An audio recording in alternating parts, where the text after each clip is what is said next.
वालेकुम। Last lecture में हमने सीक्वेंस डायग्राम्स देखी थी। लास्ट लेक्चर बल्कि हमारा स्टार्ट हुआ था कि इंटरेक्शंस डायग्राम क्या होती हैं। हमने डिफाइन किया कि इंटरेक्शंस डायग्राम क्या होती हैं। जैसे नेम से वो है कि ये इंटरेक्शन को शो कर रही होंगी सिस्टम में, डिफरेंट ऑब्जेक्ट्स आपस में कैसे इंटरेक्ट कर रहे हैं, डिफरेंट पार्ट सिस्टम के कैसे इंटरेक्शन हो रही है। इंटरेक्शन डायग्राम के अंदर दो तरह की डायग्राम्स आती हैं, sequence diagram and collaboration diagram. ये लास्ट लेक्चर में हमने देखा था। लास्ट लेक्चर में हमने एक पार्ट देख लिया कि सिस्टम सीक्वेंस डायग्राम जो होती हैं वो हमने देख चुके थे। आज के लेक्चर में हम कोलैबोरेशन डायग्राम देखेंगे। इनमें बहुत छोटा सा डिफरेंस है, ज्यादा फर्क नहीं, आप इजीली इसको अंडरस्टैंड कर लेंगे। स्टार्ट में थोड़ी डेफिनेशंस, टेक्स्ट डिफरेंट चीज हैं आपकी डिफरेंट बुक से डेफिनेशंस, और यूएमएल उसे कैसे डिफाइन करते हैं। यूएमएल में यूएमएल की कुछ नोटेशंस हैं डायग्राम में, डिफरेंट चीजों को रिप्रेजेंट, क्लासेस को रिप्रेजेंट करने के लिए, ऑब्जेक्ट्स को रिप्रेजेंट करने के लिए, मैसेजेस को, फ्लो को कैसे रिप्रेजेंट किया जाता है, वो नोटेशंस हैं। और फिर हम एग्जांपल देखेंगे। तो आज के लेक्चर में हमारा सबसे पहले हम कुछ डेफिनेशंस देखेंगे। कोलैबोरेशन डायग्राम क्या होती है, जैसे ये इंटरेक्शन डायग्राम की एक टाइप है, इसका और सिस्टम सीक्वेंस डायग्राम के दरमियान लिंक होता है, इसका क्लास डायग्राम के साथ क्या लिंक होता है, और उसके बाद डिफरेंट हम देखेंगे यूएमएल, इसको में क्या डेफिनेशन होती है कोलैबोरेशन डायग्राम की। यूएमएल में डिफरेंट कोलैबोरेशन डायग्राम के डिफरेंट पार्ट्स को रिप्रेजेंट करने के लिए कौन कौन सी सिंबल्स, कौन कौन सी नोटेशन यूज होती हैं, एंड लास्ट पे हम कुछ एग्जांपल देखेंगे। कोलैबोरेशन डायग्राम्स शो, जो भी कोलैबोरेशन डायग्राम होती है वो शो करती है a particular sequence of message exchange between the number of objects. Sequence of message exchange between number of objects. अब यहाँ पे देखें, जो सीक्वेंस डायग्राम थी वो भी डिफरेंट ऑब्जेक्ट्स के दरमियान मैसेज फ्लो को दिखा रही है, उनके सीक्वेंस को दिखा रही है। अगर कोलैबोरेशन, अच्छा एक बात मैंने आपसे हमेशा कहा स्टार्ट में, जैसे अगर किसी चीज की कोई आपसे कहता है कि कोलैबोरेशन डायग्राम बनाए, तो आप पूछें कि इसका क्या मकसद है। कोई भी डायग्राम, जैसे अपने अपने फाइनल ईयर प्रोजेक्ट में कोलैबोरेशन डायग्राम अगर बनाई हुई है, क्या वहां पे वो बनानी जरूरी थी, या आपका जो वो हो बनता है, आप इंडस्ट्री में जाते हैं, आप जॉब करते हैं और वहां पे आप ये डायग्राम डिफरेंट सिस्टम को अंडरस्टैंड करने के लिए डायग्राम बना रहे हैं। जरूरी नहीं है। यहाँ मैं फॉर एग्जांपल आपको 20 टाइप्स की डायग्राम्स करवाती हूँ। फॉर एग्जांपल मैंने अब हमारा लेक्चर स्टार्ट हुआ था, हमने data flow diagram, class diagram, use case diagram, activity, sequence, collaboration, ये सारी diagram, different type of diagram, हमने 20 टाइप्स कर ली डायग्राम्स की। क्या हर प्रोजेक्ट में ये सारी टाइप की डायग्राम बनाना जरूरी है? नहीं। आपको अगर कोई डायग्राम सिस्टम के बारे में आपकी अंडरस्टैंडिंग में इजाफा करती है, सिस्टम को अंडरस्टैंड करने में आपकी हेल्प करती है, अब तो आप वो डायग्राम बनाते हो। अगर कोई डायग्राम सिस्टम के बारे में आपकी अंडरस्टैंडिंग में इजाफा नहीं करती, मतलब वही चीज रिपीट होती है, तो वो डायग्राम बनाने की जरूरत नहीं है। क्यों बनाई जाती है? अगर आपकी अंडरस्टैंडिंग सिस्टम के बारे में इंक्रीज होती है, क्योंकि हम एलेबोरेट करने के लिए, अंडरस्टैंडिंग को इंक्रीज करने के लिए, समझने के लिए बना रहे होते हैं। यहाँ पे अगर हम कहते हैं कि जो कोलैबोरेशन डायग्राम है वो डिफरेंट ऑब्जेक्ट्स के दरमियान मैसेज एक्सचेंज को शो कर रही होती है, सीक्वेंस ऑफ मैसेज एक्सचेंज, तो वो तो सिस्टम सीक्वेंस डायग्राम जो थी वो भी ये कर रही थी। फिर इसके बनाने का मकसद क्या है? सीक्वेंस डायग्राम जो होती है वो यूज होती है to model the flow of control by time ordering. इसमें एक चीज इंपॉर्टेंट है, टाइम ऑर्डरिंग। आपने ये चीज याद रखनी है। सीक्वेंस डायग्राम जहां पे भी इस टर्म को इसके साथ एसोसिएट कर ले, जहां पे हम टाइम ऑर्डरिंग दिखाना चाह रहे होते हैं किसी चीज की, हम मैसेज के फ्लो के सीक्वेंस की टाइम ऑर्डरिंग दिखा रहे होते हैं। जैसे हमने कहा था वाई एक्सिस के ऊपर सीक्वेंस डायग्राम में, वाई एक्सिस पे, एक्स एक्सिस पे हमारे सारे ऑब्जेक्ट्स होते हैं और वाई एक्सिस पे हमारा टाइम होता है, और वो टाइम डाउनवर्ड की तरफ मूव होता है। स्टार्टिंग में ये मैसेज, तो आपको इससे पता चल जाता है। टाइम ऑर्डरिंग जहाँ पे आपको हमने शो करनी है तो वो सीक्वेंस डायग्राम में दिखा रही जा रही। जो सीक्वेंस डायग्राम होती हैं वो मैसेज की ऑर्डरिंग को शो करने के लिए तो ठीक है, अच्छी हैं, लेकिन जहाँ पे कम्प्लेक्स आइट्रेशन ब्रांचिंग आ जाती हैं, कम्प्लेक्स आइट्रेशंस आ जाती हैं, वहां पे सीक्वेंस डायग्राम जो होती हैं वो ठीक नहीं होती, अब सुटेबल नहीं होती। कम्प्लेक्स लूप जहाँ पे आ जाते हैं या ब्रांचिंग आ जाती है तो वहां पे सीक्वेंस डायग्राम बेटर नहीं होती। हमने कहा था कि हम इसे मॉडल कर सकते हैं, जब शायद आपको याद हो कि सिस्टम सीक्वेंस डायग्राम वाले लेक्चर में हमने देखा था कि हम कौन से सिंबल यूज करते हैं ब्रांचिंग को रिप्रेजेंट करने के लिए। आपको शायद याद हो, मैंने कहा था कि जहाँ पे हमने एक काम दोबारा बार बार करना है तो हम स्टेरिक सिंबल लगाते हैं। जब मैंने आपको कहा था कि एक कम्प्लेक्स डायग्राम बनानी है, जैसे फॉर एग्जांपल डिफरेंट, वो जो मैंने एग्जांपल दी थी आपको बस फुल होने की, कि तब तक बस नहीं स्टार्ट होगी जब तक बस फुल नहीं हो जाती, ड्राइवर स्टार्ट नहीं करता, ड्राइवर इंसर्ट करता जाता है पैसेंजर को, तो स्टेरिक इंसर्ट हमने पैसेंजर्स लगा दिया था। तो स्टेरिक का मतलब ये था लूप बार बार आइटरेट हो रहा है। या एक छोटी सी फॉर एग्जांपल एक जो ट्रायंगल है उसको मिला मिला के आप बार बार उसको बनाते जाते हैं तो एक कॉम्प्लेक्स डायग्राम कोई बन जाती है। कोई डायग्राम आप उससे बना रहे हैं तो बार बार एक ही काम को रिपीट कर रहे हैं, तो उसके लिए हम स्टेरिक सिंबल यूज करते हैं। हम रिप्रेजेंट कर सकते हैं लेकिन वो सूटेबल नहीं होती। हाँ, आइट्रेशन जहाँ पे आपकी ब्रांचिंग शो हो जाती है तो जब कम्प्लेक्स टाइप की आइट्रेशन जब ब्रांचिंग आती है तो हमारे पास उसको रिप्रेजेंट करने का कोई वे नहीं रहता। Use collaboration diagram to model flows of control by organization. Good at showing the static connection among the objects while demonstrating a particular sequence of the messages at the same time. Different objects के दरमियान static एक तो क्या बात हो गई, जब आप डिफरेंट ऑब्जेक्ट्स के दरमियान जो कनेक्शन को शो करती है कोलैबोरेशन डायग्राम, और पर्टिकुलर सीक्वेंस ऑफ मैसेज जो है वो भी at the same type sequence of message को भी शो कर रही होती है। जब आपके लिए टाइम ऑर्डरिंग इंपॉर्टेंट होती है, आपने तब सीक्वेंस डायग्राम यूज करनी होती है। जब आपको लगता है कि आपने जैसे सिस्टम में आपने डिफरेंट क्लासेस आपस में कैसे, डिफरेंट ऑब्जेक्ट्स आपस में कैसे लिंक कर रहे हैं, उनके दरमियान एसोसिएशन है, तो वो शो करने के लिए आप कोलैबोरेशन डायग्राम यूज करते हैं। डिफरेंट ऑब्जेक्ट्स आपस में कैसे कम्युनिकेट कर रहे हैं इसको शो, यहाँ पे टाइम ऑर्डरिंग इंपॉर्टेंट नहीं है। इसके अलावा shows the relationship between objects and the order of the message passed between the then objects, और objects के दरमियान मैसेज पास को शो करती है। objects are listed as rectangle, object को हम एक rectangle बना देते हैं, and arrow indicate the message pass, arrow indicate message pass। तो ये यहाँ तक जो चीजें थी ये तो उसमें भी सीक्वेंस डायग्राम के अंदर भी हम ऑब्जेक्ट्स को एक रेक्टेंगल में शो कर रहे थे और मैसेज पास को एरो से शो कर रहे थे। The number next to the messages are called sequence number. जो मैसेजेस के ऊपर हम नंबर मेंशन करते हैं, और नंबर जैसे 1 2 3 आपने लिखा हुआ है तो वो नंबर जो होंगे वो सीक्वेंस नंबर शो करते हैं। They show the sequence of the message as they are passed between the objects, convey the same information as sequence diagram but focus on the object's role instead of the time sequence। यहाँ तक हमने देखा कि जो collaboration diagram होती है वो objects, different objects का आपस में रिलेशनशिप को दिखाती है, और मैसेजेस पास जब डिफरेंट ऑब्जेक्ट्स के दरमियान हो रहे होते हैं, डिफरेंट ऑब्जेक्ट्स को आपस में रिलेट किया, एसोसिएशन हुई उनके दरमियान, और उनके दरमियान मैसेज पास हो रहे हैं, और जो डिफरेंट ऑब्जेक्ट्स हैं उसको रेक्टेंगल में शो किया, और जो मैसेज पास हो रहे हैं उसको एरो से शो कर दिया, और नंबर्ड होते हैं मैसेजेस, और नंबर जो होते हैं उनके सीक्वेंस नंबर को शो कर रहा होता है। ये हमने ये सारा कुछ सीक्वेंस डायग्राम में भी दिखाया जा रहा होता है, लेकिन सीक्वेंस डायग्राम के अंदर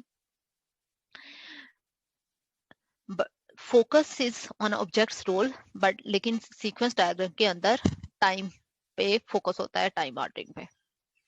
कोलैबोरेशन डायग्राम सेम उसी बात को लिखा हुआ है। Collaboration diagram interacts among classes and associations, these interactions are modeled as exchange of message। जैसे आप एक रेक्टेंगल बनाएंगे, डिफरेंट रेक्टेंगल आपस में उससे हम ऑब्जेक्ट्स को शो करेंगे और डिफरेंट ऑब्जेक्ट्स आपस में कम्युनिकेट करते हैं, जो वो हम शो करते हैं कि पहले हम सब लिंक कैसे कर रहे हैं, तो हम एसोसिएशन बना लेते हैं, और एसोसिएशन डिफरेंट ऑब्जेक्ट्स को आपस में लिंक, एक मैसेज पास जो होता है वो हम नंबर्ड होंगे, सीक्वेंस होंगे, जहाँ पे सेम उसको जो आपने कि कोलैबोरेशन डायग्राम जो है वो इंटरेक्शन डायग्राम की एक टाइप है, और उनके दरमियान मैसेज ऑब्जेक्ट्स के दरमियान इंटरेक्शन को शो करती है।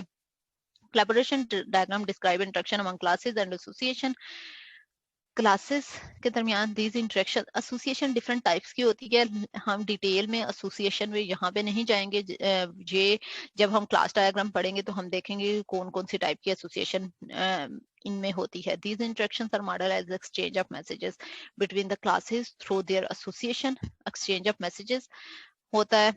कोलैबोरेशन डायग्राम के अंदर क्या क्या चीजें होती हैं, क्लास रोल्स होते हैं जिनको आप रेक्टेंगल में क्लासेस में शो कर दें, एसोसिएशन होती है जो आप एक लिंक दूसरी एक क्लास से दूसरी क्लास तक लिंक कर देते हो, और मैसेज फ्लोज होते हैं जो कि आप सीक्वेंस नंबर दे के ऊपर मैसेज डार्ट लगा के आगे मैसेज बता देते हो कि ये मैसेज क्या। अब यूएमएल में मैंने आपसे स्टार्ट में जैसे कहा था, यूएमएल में इसकी डेफिनेशन हम देखते हैं कि यूएमएल कोलैबोरेशन डायग्राम जो है वो इंटरेक्शन डायग्राम की एक टाइप है। Illustrates the relationship and interaction between software objects, different objects के दरमियान रिलेशनशिप और इंटरेक्शन को शो करती है। They require use case system operation contracts and domain model. The collaboration diagram illustrate message being sent between the classes and objects. Collaboration diagram message between classes and objects, message भेजे जा रहे हैं different objects के दरमियान। Objects क्या होते हैं, वो क्लासेस के इंस्टेंस होते हैं, ये तो आपको पता होगा। A diagram is created for each system operations that relates to the current development cycle, जहाँ आपका current development cycle बना रहा है। अच्छा, उसके बारे में हम हर साइकिल के लिए एक डायग्राम बना रहे होते हैं। अच्छा, अब हमें एक एग्जांपल दे, अभी तक हम जो चीजें देखी हमने सिर्फ कोलैबोरेशन डायग्राम को डिफाइन किया है, होती किया है, इंटरेक्शन डायग्राम की ही एक टाइप है। सीक्वेंस डायग्राम में जो सारी चीजें होती हैं वो इसमें भी होती हैं। सीक्वेंस डायग्राम जो है वो जो कम्प्लेक्स अल्ट्रेशन और लूप आते हैं वहां पे जो सीक्वेंस डायग्राम जो है वो काम नहीं कर पाती, मतलब सुटेबल नहीं है। हम उसे मॉडल तो कर लेते हैं लेकिन उसके लिए सुटेबल नहीं है, लेकिन उस कंडीशन इजीली जो कोलैबोरेशन डायग्राम होती हैं वो इजीली कम्प्लेक्स ब्रांचिंग लूप उन सबको मॉडल कर लेती है। और जब हमें टाइम ऑर्डर इंपॉर्टेंट होता है तो हम क्लास डायग्राम हम सीक्वेंस डायग्राम बनाते हैं, और जब हमें डिफरेंट ऑब्जेक्ट्स आपस में कैसे कम्युनिकेट कर रहे हैं हमने ये देखना होता है तो हम कोलैबोरेशन डायग्राम बनाते हैं। अब यहाँ पे ये सारी बातें जितनी हमने पढ़ी, हमें एक डायग्राम देख लेते हैं आपको, ताकि अंदाजा हो जाए कि ये सारी बातें हम जो पढ़ भी रहे हैं कोई हवा में तो नहीं पढ़ रहे, एक्चुअली ये चीज डायग्राम बनती कैसे है। कोलैबोरेशन डायग्राम स्टार्ट ये ऐसे ही बिल्कुल वैसे ही शो हुआ है, स्टार्ट हुआ है। जैसे सीक्वेंस डायग्राम में हम एक कहते थे ना अनअटैच्ड एरो से स्टार्ट होती है, अनअटैच्ड एरो होता है जिसमें मैसेज आता है सीक्वेंस डायग्राम वहां से स्टार्ट हो गई है, तो ये भी एक स्टार्टिंग उसको शो करती है। अब एक यूजर है, ये यूजर एक क्लास है, कैटलॉग भी एक ऑब्जेक्ट, रिजर्वेशन, ये तीनों ऑब्जेक्ट्स हैं ये क्लासेस हैं आप कह सकते हैं। जैसे जो एक ऑब्जेक्ट्स जो होता है वो क्लास के ऑब्जेक्ट्स क्रिएट होते हैं ना जो आपस में इंटरेक्ट कर रहे हैं। तो हम आप ये सपोज कर लें ये अगर मैं इसके ऊपर से ये सारे एरो और मैसेजेस हटा दूं तो ये एक क्लास डायग्राम की तरह शो हो रही है। ये जो है ये एसोसिएशन है कि यूजर क्लास कैटलॉग क्लास से एसोसिएट है, लिंक्ड है, किसी तरह से कम्युनिकेट कर रही है, हमें नहीं पता इस टाइम पे कैसे कम्युनिकेट कर रही है। अगर मैं ये बाकी सारी चीजें रिमूव कर देती हूँ, अब कैटलॉग क्लास जो है वो रिजर्वेशन क्लास के साथ लिंक्ड है, कैसे लिंक्ड है, किस तरह की एसोसिएशन है हमें नहीं पता इस टाइम पे किस तरह से काम कर रही है।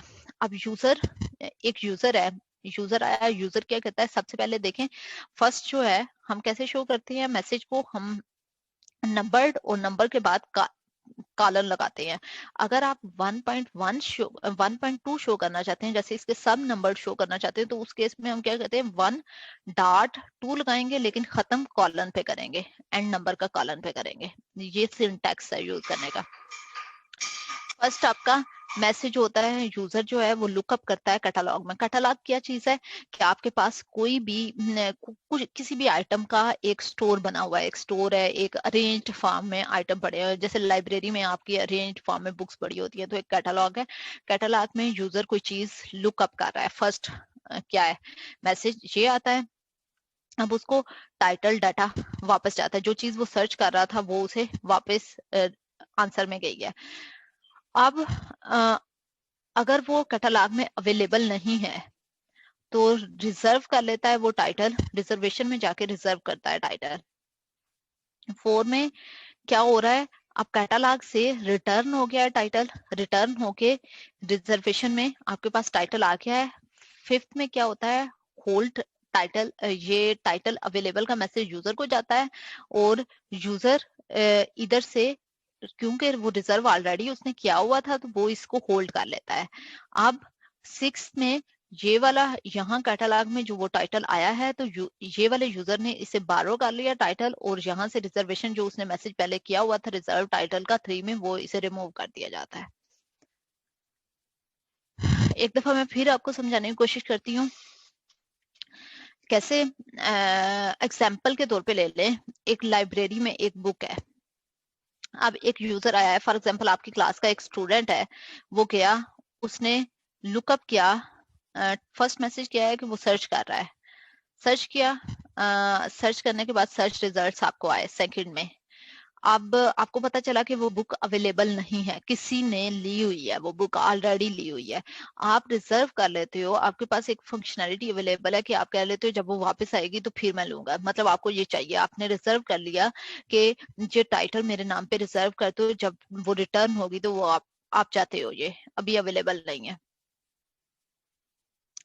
अब उसके बाद टाइटल कैटलॉग जो रिटर्न जब हुआ, जब वो जो पहले का अवेलेबल जिसने बारो किया हुआ था उसने रिटर्न कर दिया, रिटर्न करने के बाद ये टाइटल इस यहाँ पे होल्ड हो गया और फिर इस यूजर ने वो बारो कर लिया और यहाँ पे जो उसने रिजर्व किया हुआ था वो रिमूव कर दिया गया।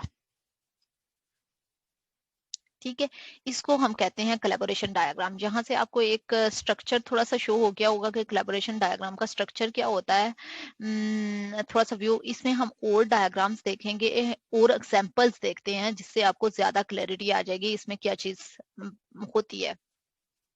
अब यहाँ पे एक और डायग्राम है, इसमें हम देख लेते हैं मेनली है क्या क्या चीजें।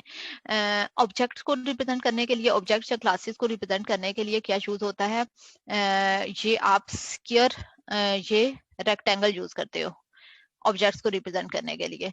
अच्छा, पहले भी सीक्वेंस डायग्राम में भी ये सेम इसी तरह था कि आप कॉलन लगा के और क्लास का नाम लिखते हो, इससे पहले आप ऑब्जेक्ट लिख सकते हो, वो भी ठीक है, अगर आप नहीं लिखते तो वो भी ठीक है।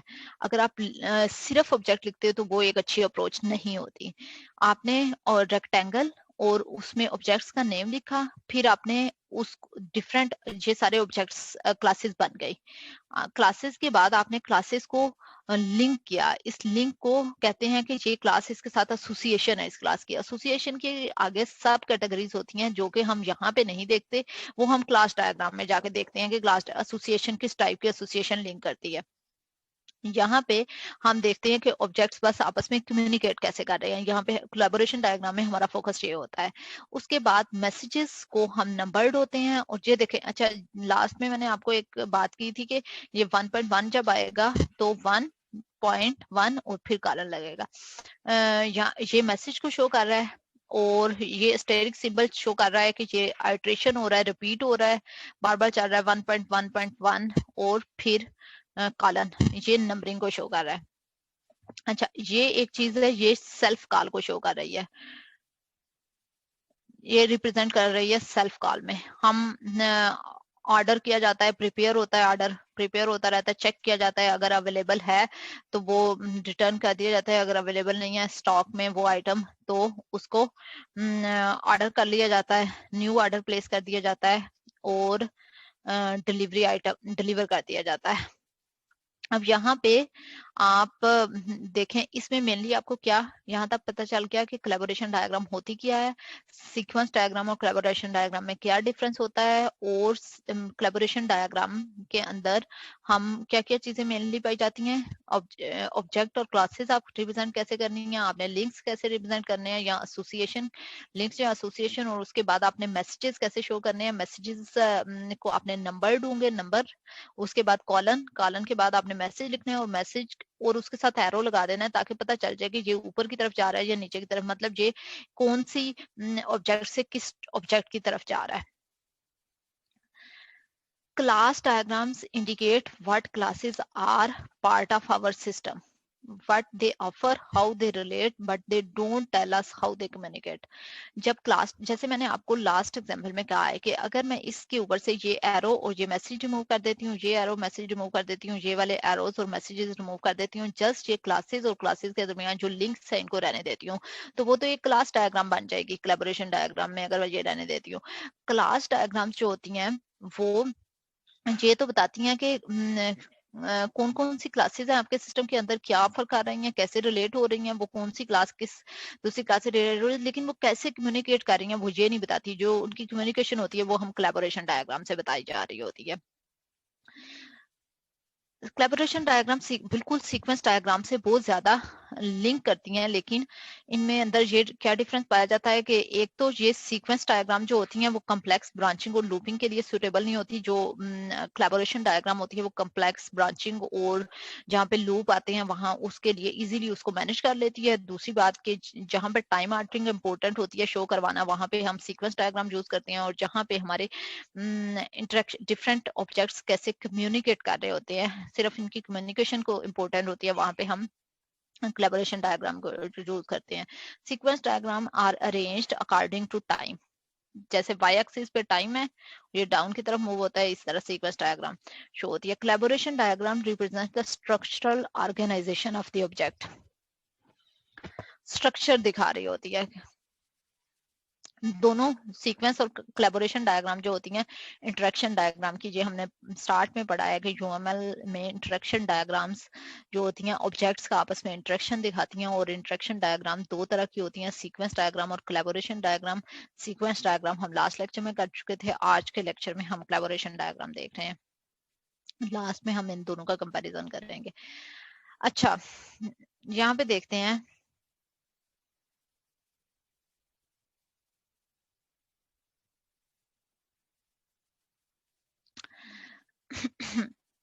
यहाँ पे क्या हो रहा है, जैसे ये एक अनअटैच्ड एरो आता है आपके पास, इधर से स्टार्ट होती है प्रोसेस कमांड, एक डेटाबेस है, डेटाबेस अब ये क्लास है और क्लास का ऑब्जेक्ट है यू। प्रोसेस कमांड एक मैसेज आता है, आप वो उसको प्रोसेस किया जाता है। यहाँ पे ये सेल्फ कॉल है, सेल्फ कॉल का क्या है, पार्स कमांड। पार्स का क्या मतलब है कि अंडरस्टैंड करता है, आपको शायद आपने डिफरेंट कोर्सेज पढ़ लिए होंगे, कूप और प्रोग्रामिंग फंडामेंटल, डाटा स्ट्रक्चर जो भी आप पढ़ रहे हैं, तो आपको इनका अंदाजा हो चुका होगा, थोड़ी हाउ ना होगी कि ये चीजें क्या कर रही हैं।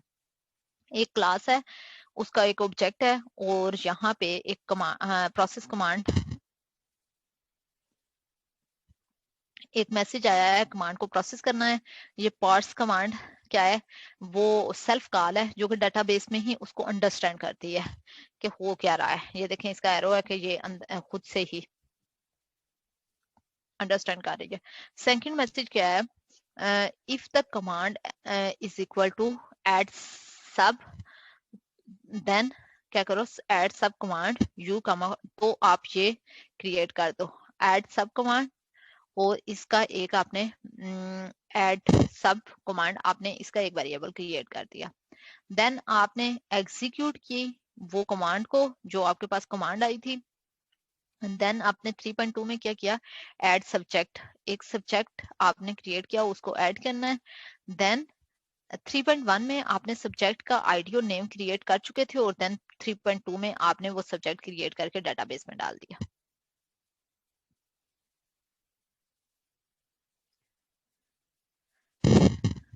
कोलैबोरेशन डायग्राम में आपको डिफरेंट ऑब्जेक्ट्स, डिफरेंट क्लासेस, उनके दरमियान एसोसिएशन और मैसेज पास, ऑब्जेक्ट्स की कम्युनिकेशन और उसमें आप नंबर्ड फॉर्म में शो करते हो।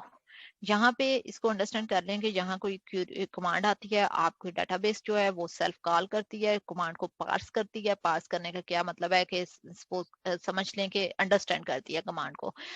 पार्सिंग में अंडरस्टैंड कर रहे हैं हम, यहाँ तक यही समझते हैं। If command is equal to, अगर कमांड ये है तो फिर उसने ये क्रिएट करना है एंड न्यू, ये क्रिएट करना है और एग्जीक्यूट कर देनी है कमांड। और एग्जीक्यूट करने के बाद ये जो होता है वो क्रिएट करता है एक सब्जेक्ट, उसको आईडी और नेम दे रहा है, और ये जो वो वाला सब्जेक्ट डेटाबेस में जाके ऐड कर रहे हैं, ये वापस इसको भेज देता है। ठीक, यहाँ तक। ट्रांसिएंट का मतलब होता है कि वो टेम्परेरी, ये टेम्परेरी एग्जिस्ट कर रही है। अब यहाँ से देखें, आपके पास उसी जो लास्ट एग्जांपल है उसी को मैं थोड़ा एक्सप्लेन कर रही हूँ। आपके पास प्रोसेस कमांड की एक रिक्वेस्ट आई थी, डेटाबेस में देखा गया, और पार्स कमांड सेल्फ तौर पे अंडरस्टैंड किया जा रहा है उसे। अब यहाँ पे कोलैबोरेशन डायग्राम से आप देखें, आपको ये क्लासेस का इंटरनल स्ट्रक्चर भी पता चल जाता है। इंटरनल स्ट्रक्चर कैसे पता चल रहा है? आपके पास एक क्लास है, आप कैसे क्लासेस क्रिएट करेंगे, इंटरनल स्ट्रक्चर हम कैसे इसको किस तरह से इसे ट्रांसलेट करेंगे। यहाँ से देखें, आपको कोडिंग, मतलब आपको अगर आपने ये डायग्राम्स बना ली हुई हैं तो डायग्राम से आपको कोडिंग करना कितना आसान हो जाता है, या आप किस तरह से वो करें। अब मेरे पास ये चीज, ये क्लास है, ये क्लास URS डेटाबेस एक क्लास है। मैंने क्लास क्रिएट कर लिया URS डेटाबेस, उसके अंदर मेरे पास 3 प्राइवेट और एक पब्लिक है। अब एक प्राइवेट, ये देखें, ये सेल्फ कॉल है तो ये प्राइवेट होगा, ये सेल्फ खुद से इंटरनल हो रहा है, इसमें एक्सटर्नल कोई लिंक नहीं है, तो ये प्राइवेट होगा। Private parse command, string command, उसको जो कमांड मिली है उसको पार्स करना है, कमांड एन कमांड ए। अब यहाँ पे दो इसके प्राइवेट वो होते हैं, एन और ए, उन्होंने प्राइवेट मेंबर बना दिए।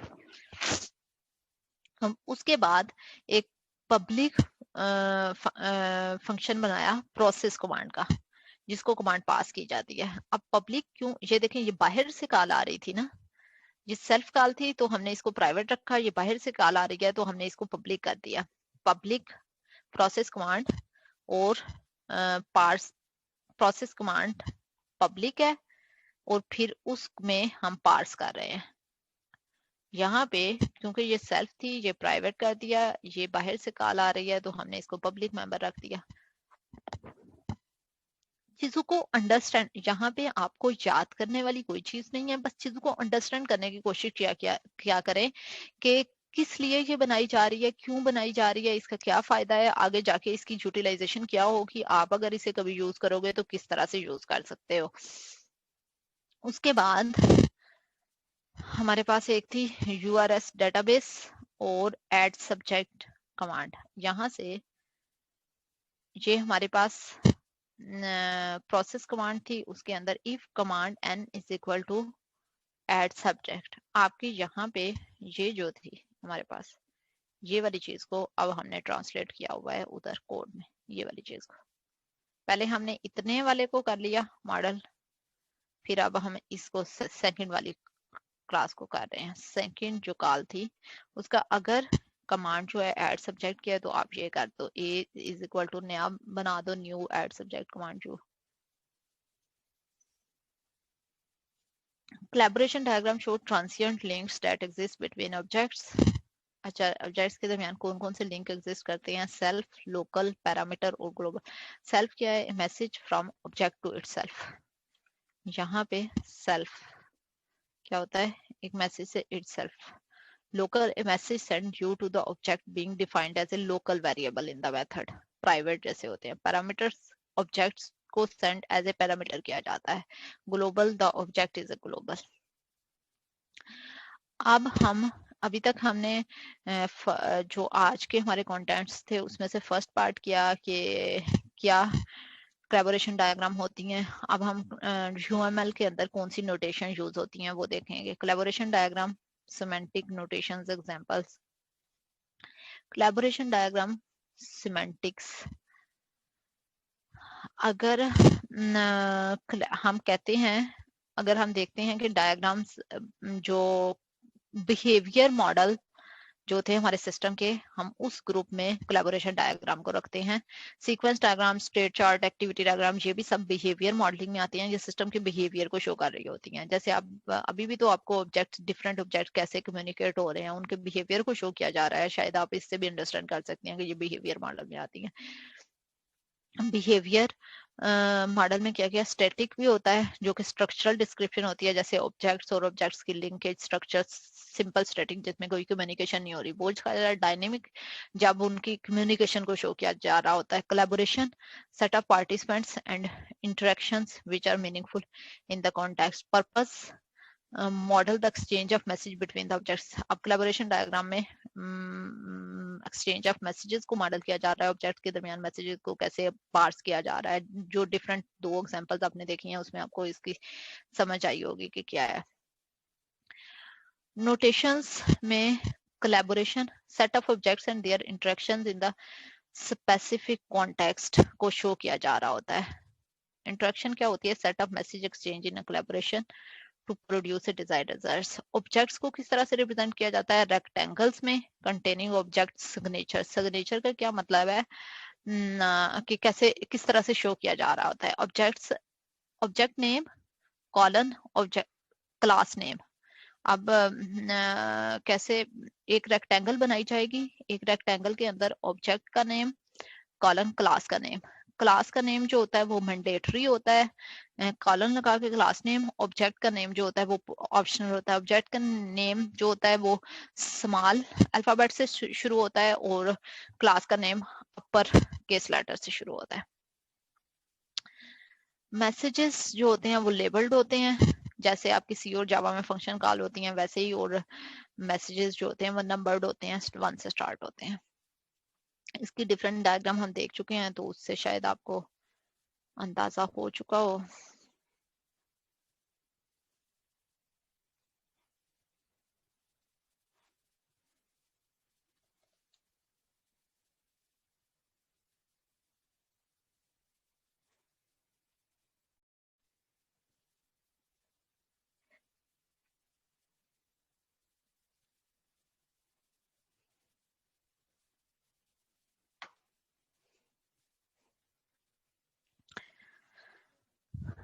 अच्छा, हमने यहाँ पे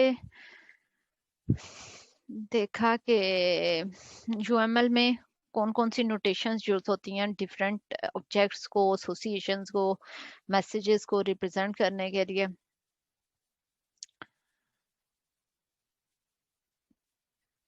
मैसेजेस को नंबर देने के लिए कैसे होती है, मैसेज को लिखना कैसे है, एरो लगाना है, एसोसिएशन को किस तरह से रिप्रेजेंट करना है, क्लास को कैसे रिप्रेजेंट करना है, और मैसेजेस को कैसे लिखना है और मैसेजेस को नंबर किस तरह से देने हैं। डिफरेंट टाइप के मैसेजेस होते हैं। एक simple arrow, simple message simple flow of control को शो कर रहे हैं एम्प्टी एरो से। सिंक्रोनियस, इसको फील्ड एरो से शो करते हैं। इसका मतलब है जैसे एक क्लास ने अपना कोई मैसेज भेजा है तो वो आपने कोई एक्सटर्नल अगर कोई और मैसेज आता है तो वो मीनवाइल वो नहीं ऑपरेट हो सकता है। मतलब इसका सारा काम कंप्लीट होगा तो उसके बाद आप नया काम स्टार्ट कर सकते हो। सिंक्रोनियस, एसिंक्रोनियस में क्या एक क्लास ने भेज दिया, मे बी ये मल्टीपल दूसरी क्लासेस सेम टाइम के काम सिग्नल्स भेजने के लिए मोस्टली ये यूज होता है। जैसे signal from one object to another आपने भेज दिया, आप रिस्पॉन्ड का आंसर नहीं करते, इसका रिस्पॉन्स नहीं आना, इसको हाफ एम्प्टी एरो से शो किया जाता है, हाफ से। मल्टी, इसको सिग्नल भी कहते हैं।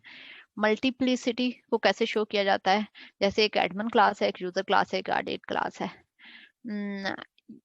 ये स्टेरिक का क्या मतलब है? यहाँ पे multiple user, admin send warning कर रहा है मल्टीपल यूजर को। अब ये एक, इसके ऊपर ये लगा देने का क्या मतलब है कि ये मल्टीपल यूजर है, और यहाँ पे एस्टेरिक का सिंबल लगा हुआ है। एक एडमिन जो है वो वार्निंग सेंड कर रहा है मल्टीपल यूजर को, एक एडमिन जो है एड मैसेज कर रहा है ऑडिट में, ये सिंगल, और ये मल्टीप्लिसिटी को मतलब मल्टीपल को शो करना है, तो इसके लिए ये रिप्रेजेंटेशन यूज की जा सकती है। एक और डायग्राम देखते हैं, एग्जांपल्स देखते हैं कोलैबोरेशन डायग्राम की। आपने लास्ट क्लास में देखी थी सिस्टम सीक्वेंस डायग्राम कॉल करने की। जैसे मैंने आपको शायद बताया था कि एक कॉलर होता है, आपके कॉलर, उसके बाद आपका फोन होता है और रिसीवर होता है। कॉलर जो है, तीन ऑब्जेक्ट्स हो गए। उसके बाद कॉलर जो है वो रिसीवर उठाता है, फिर डायल करता है, और फिर टोन उधर भी जाती है, इधर भी आपको ट्यून डायल टोन सुनाई दे रही है, और फिर हेलो, फिर उनका कनेक्शन स्टार्ट हो जाता है। ये इसकी सिस्टम सीक्वेंस डायग्राम थी। अगर हम उसी को कोलैबोरेशन डायग्राम बनाने की कोशिश करते हैं तो उसमें क्या आता है, एक फोन कॉल करने की सिस्टम सीक्वेंस डायग्राम हमने लास्ट क्लास में बनाई थी। आज इसमें हम देखते हैं उस कोलैबोरेशन डायग्राम में कैसे बनाया जाता है। अब यहाँ पे देखें, आपका स्टार्ट कहाँ से होगा, 1 से।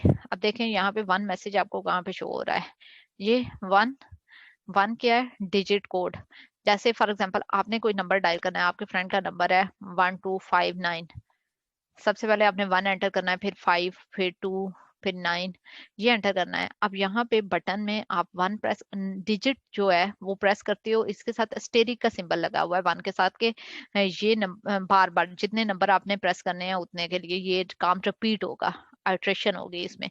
तो आप नंबर प्रेस करते हो, जब आप नंबर प्रेस करते हो डायलर से, आपने नंबर प्रेस किया तो वो नंबर डिस्प्ले भी होगा, और स्पीकर जो आपकी टोन है, जब आप फोन उठाते हो तो सबसे पहले आपको उसमें से टोन आ रही होती है। जब आप पीटीसीएल लैंडलाइन कुछ उठाते हो नंबर, तो आपको टोन आ रही होती है। रिसीवर जब रिसीव उठाते हो तो फिर आपने डायल करना स्टार्ट किया, डायल से आपकी टोन भी चली गई और आपके डिस्प्ले पे कोड नजर नंबर आना शुरू हो गया, 1 2 3, जो जो आप लिख रहे थे यहाँ पे डायल प्रेस कर रहे थे वो यहाँ पे शो होता जा रहा था। देन उसके बाद जब आपने कंप्लीट डायल कर लिया तो आप क्या करते हो, 1 आपने क्या किया, डायल किया, डायल में 1.1 क्या डिस्प्ले नंबर भी कर रहा है, और 1.2 क्या है कि वो टोन भी खत्म हो जाती है। फिर आप करते हो, जब आपने कंप्लीट प्रेस कर लिया है तो आप सेंड का बटन कॉल बटन प्रेस करते हो, सेंड का होगा या कॉल का होगा, जो भी आपने उसको प्रेस कर दिया। प्रेस करने के बाद आपका सेलुलर नेटवर्क जो भी होता है उससे आपका कनेक्शन, पीटीसीएल है जो भी है, वो कनेक्ट करता है, और कनेक्ट करने के बाद वो आपको डिस्प्ले कर देता है कि आपका सिस्टम इन यूज हो रहा है। मतलब वो आपकी बात आपस में होने लग जाती है, स्टार्ट हो जाती है, कम्युनिकेशन स्टार्ट हो जाती है। ये सेम सिनेरियो की हमने लास्ट टाइम सीक्वेंस डायग्राम बनाई थी, अभी हम इसको कोलैबोरेशन डायग्राम में शो कर दिया। एक और कोलैबोरेशन डायग्राम की एग्जांपल है साउंड रिकॉर्डर की। साउंड रिकॉर्डर, सबसे पहले कीबोर्ड यूज होता है। कीबोर्ड इंटरफेस होता है, इंटरफेस इवेंट प्रॉक्सी गेट किया जाता है, अलार्म क्लॉक होता है, क्लॉक भी होता है, ये सारी चीज। ये एक साउंड रिकॉर्डर का डायग्राम आपको दिखाई हुई है। अच्छा, अगर मैं बात करूं यहाँ पे इसमें से ये सारे ये जो एरोस और ये मैसेजेस हैं, नंबर्ड मैसेजेस, ये मैं अगर इसमें से रिमूव कर देती हूँ तो ये एक क्लास डायग्राम बन जाती है। ये क्लास डायग्राम को रिप्रेजेंट करती है। एक और एग्जांपल है कोलैबोरेशन डायग्राम की। यहाँ पे क्या हो रहा है, आपने होटल में बुकिंग फॉर एग्जांपल करनी है, आपके पास एक इंटरफेस शो होगा। फर्स्ट पे आप रिजर्वेशन करते हो 1.1। उसके बाद फॉर एग्जांपल एक चेन ऑफ होटल है, जैसे डिफरेंट होटल्स होते हैं, सेरेना है, पीसी है, जिनकी चेन्स एग्जिस्ट करती हैं, तो वो आप उसमें से एक चेन सेलेक्ट करते हो, रिजर्वेशन करते हो। उस चेन का एक होटल आपने देखा, होटल का रूम आपने, रूम अगर अवेलेबल है तो वो रिजर्व कर दें और नोटिफाई कर दें कंफर्म को। यहाँ पे देखें एक सेल्फ कॉल है, एक इम्पोर्टेंट चीज यहाँ पे सेल्फ कॉल किया है कि for each day, her day के लिए रूम की को चेक किया जाता है, रूम अवेलेबल है। फॉर एग्जांपल आज रूम अगर अवेलेबल नहीं है तो शाम में कोई वो खाली करके चला गया, चेकआउट कर दिया किसी ने, तो वो रूम अवेलेबल हो सकता है। तो यहाँ पे हर दिन में एक दफा सेल्फ कॉल की जाती है रूम की अवेलेबिलिटी चेक करने के लिए, वो रूम अवेलेबल है या नहीं है। तो ये इस तरह से आपने सीक्वेंस कोलैबोरेशन डायग्राम में इसकी ड्रा की हुई। लास्ट क्लास में मैंने जब आपको सीक्वेंस डायग्राम करवाया था तो मैंने आपसे कुछ कैश विदड्रॉ और इस तरह की एचआर की सीक्वेंस डायग्राम की एग्जांपल दी थी और एग्जाम डायग्राम आपको खुद बनाने के लिए भी दी थी। आज अगर हम वही जैसे कैश विदड्रॉ था, एटीएम से आपने विदड्रॉ करवाना है, उसकी सीक्वेंस डायग्राम बनाई थी, अगर हम उसी की कोलैबोरेशन डायग्राम बनाना चाहते हैं तो वो हम कैसे बनाएंगे? आज का लेक्चर पढ़ने के बाद अगर मैं कहती हूँ कि कोलैबोरेशन डायग्राम उसकी बनानी है तो उसमें क्या करना होगा? सबसे पहले हमारे पास क्या होगा? यूजर क्लास होगी एक, कॉलन लगाएंगे, यूजर लिखेंगे और रेक्टेंगल उसकी गिर्द क्रिएट कर देंगे। उसके बाद आपने एटीएम की एक क्लास बनानी है, एटीएम आपने और उसके बाद आपने एक बैंक की क्लास बना ली।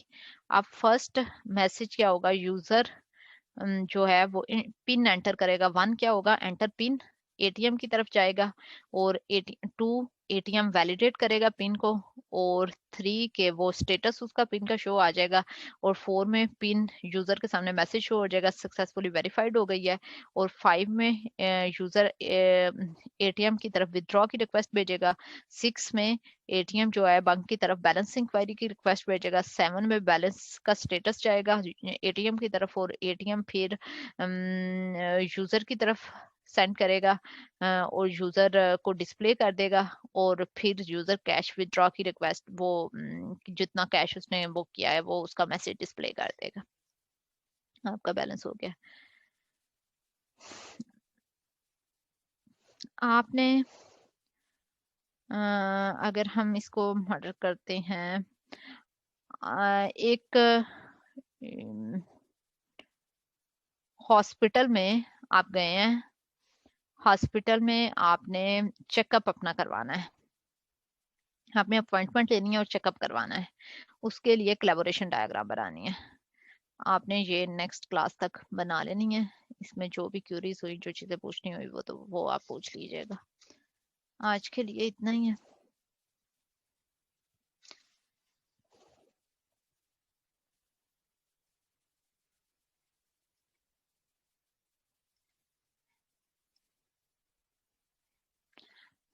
अच्छा, अगर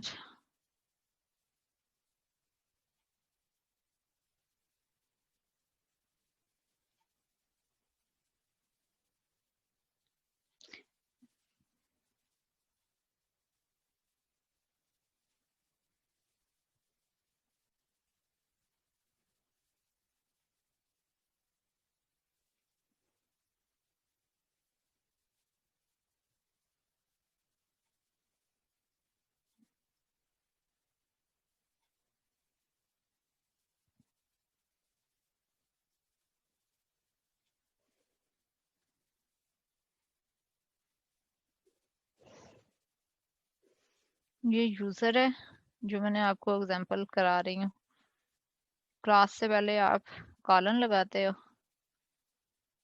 यूजर एटीएम और बैंक हो गया। अब यूजर जो है पहला मैसेज क्या जाएगा? यूजर जो है इसके बाद कॉलन लगता है, यूजर क्या करेगा? एंटर पिन, बल्कि अब मैं इधर लिख नहीं पा रही, मैं आपको वैसे ही बता देती हूँ, एंटर पिन कर ले। इसका मैं कोई और मेथड देखूंगी कि मैं आपको डायग्राम करवाने के लिए कोई और मेथड यूज कर सकती हूँ या नहीं कर सकती। अगर मैं इसमें आपको डिस्प्ले करके मीनवाइल क्लास के दौरान बना के दिखा दूँ तो वो एक बेटर ज्यादा वे है, लेकिन मैं यहाँ आपको अभी के लिए बता रही हूँ। वन मैसेज क्या? यूजर एंटर पिन करेगा तो आप इसको एरो इस तरफ लगा दोगे, वन मैसेज का हो गया। उसके बाद सेकंड में एटीएम क्या करेगा? बैंक को मैसेज भेजेगा, क्या करेगा? वैलिडेट करने के लिए क्या इसकी पिन ठीक है या नहीं। उसके बाद बैंक जो होगा वो एटीएम को वापस भेजेगा मैसेज, 3 में क्या भेजेगा? फॉर एग्जांपल स्टेटस वो कि वेरीफाई हो गया है और ये वापस भेज देगा सक्सेसफुली पिन वेरीफाइड हो गई है। अब यूजर फिर ये 4 हो गया, 5 पे क्या होगा? यूजर फिर रिक्वेस्ट करेगा एटीएम को विदड्रॉ करने की। विदड्रॉ में मैं इसका कोई मेथड देखूंगी कि मैं डायग्राम बना के आपको दिखा सकती हूँ या नहीं। विदड्रॉ करने की रिक्वेस्ट 5 में भेजेगा एटीएम को और उसके बाद 6 में क्या होगा? फिर हमारे पास एक मैसेज आएगा बैंक की तरफ। सिक्स में क्या होगा कि वो चेक करता है, बैलेंस इंक्वायर करता है बैंक से, एटीएम क्या जितनी विदड्रॉ की ये रिक्वेस्ट कर रहा है इसके पास बैलेंस अवेलेबल है या नहीं है। और ये बैलेंस का स्टेटस जो होता है वो एटीएम को जाता है 7th में। और अगर वो चेक करता है, यहाँ पे कंडीशन लगी होती है, वो चेक करता है कि क्या वो स्टेटस उसके जितना उसने बैलेंस विथड्रॉ करने की रिक्वेस्ट की है वो लेस है उसके बैलेंस टोटल बैलेंस से, तो फिर उसको 8th में बैलेंस की इंफॉर्मेशन मिल जाती है विथड्रॉ की। ठीक है, ये इस तरह से आपकी सीक्वेंस डायग्राम बन जाएगी। आपने नेक्स्ट क्लास में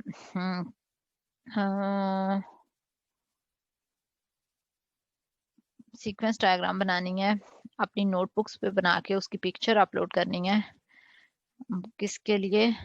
एक पेशेंट जो है वो एक अपॉइंटमेंट ले रहा है डॉक्टर से या फिर चेकअप करवा रहा है डॉक्टर से। आप कोई भी सिनेरियो ले सकते हैं अपनी रियल लाइफ में, जैसे मैंने लास्ट टाइम भी आपको दी थी, तो आप अपनी रियल लाइफ में कोई भी काम हो रहा है उसका सिनेरियो उठाएं और उस सिनेरियो को मॉडल करके मुझे कोलैबोरेशन डायग्राम बना दें। मकसद क्या है कि आपको कोलैबोरेशन डायग्राम समझ आई है या नहीं आई।